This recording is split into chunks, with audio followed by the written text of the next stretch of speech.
Within the world of nutrition, there's a lot of confusion around terminology and definitions.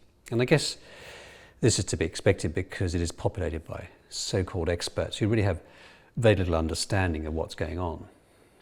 And the mess we are in stands as a testament to this. They've had 50 years to fix the problem, and the fat continues to be piled on.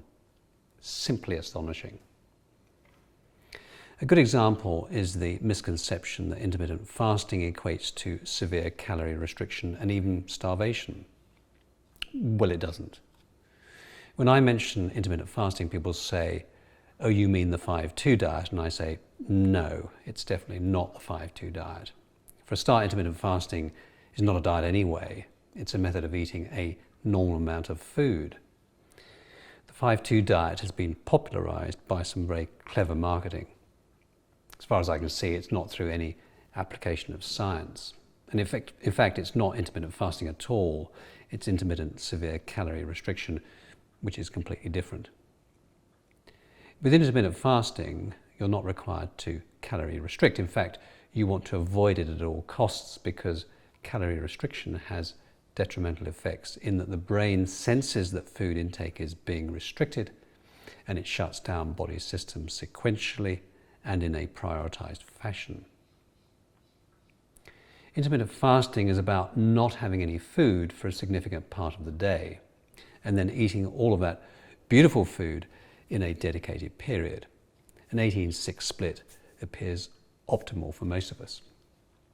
And what that does, of course, is it allows your insulin to remain at zero, reversing the insulin resistance that you have built up as a result of chowing down all that refined carbohydrate over the years and giving back your insulin sensitivity.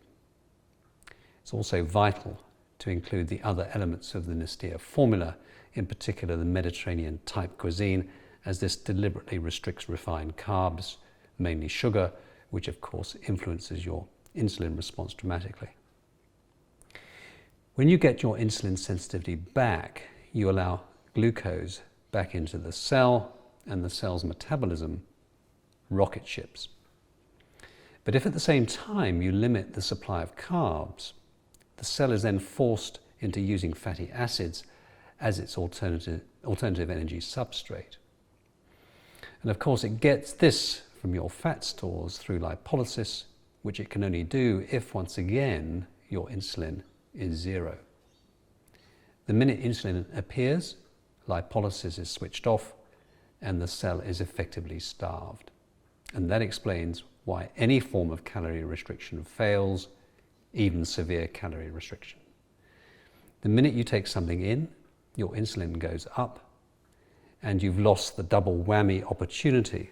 You are maintaining your insulin resistance and you are preventing lipolysis. I simply fail to see why the dilettantes have difficulty grasping this very basic concept. Well, I guess that's why they're dilettantes. And here's another perfect example.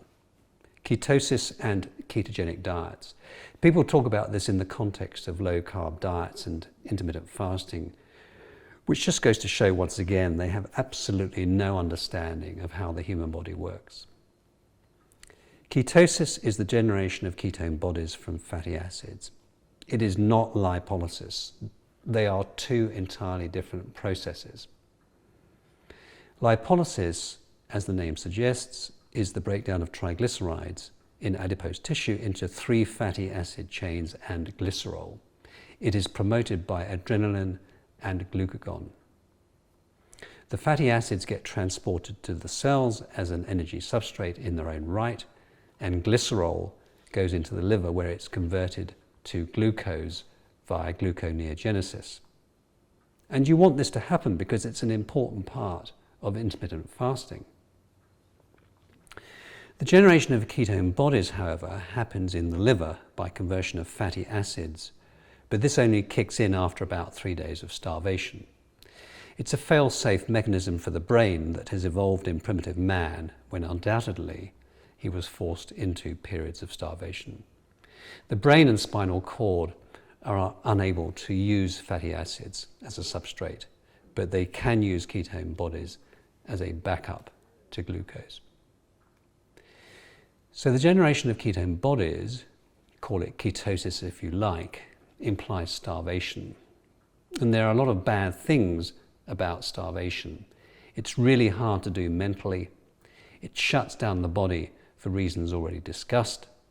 It forces the breakdown of muscle to provide essential amino acids, and you run the risk of getting into deficiencies of essential micronutrients such as vitamins and trace elements. You get none of this with intermittent fasting, by the way, as there is no single nutrient that is completely depleted within 18 hours. If you are eating a well-balanced diet full of fresh ingredients, then you're going to get everything you need in your 6-hour feeding window. So here's a plea to all of those so-called experts out there. Could you at least start by learning some basic terminology? And while you're at it, get off social media and go out and buy a book that tells you how the human body works. Actually, just looking at all the content on Nestea will suffice.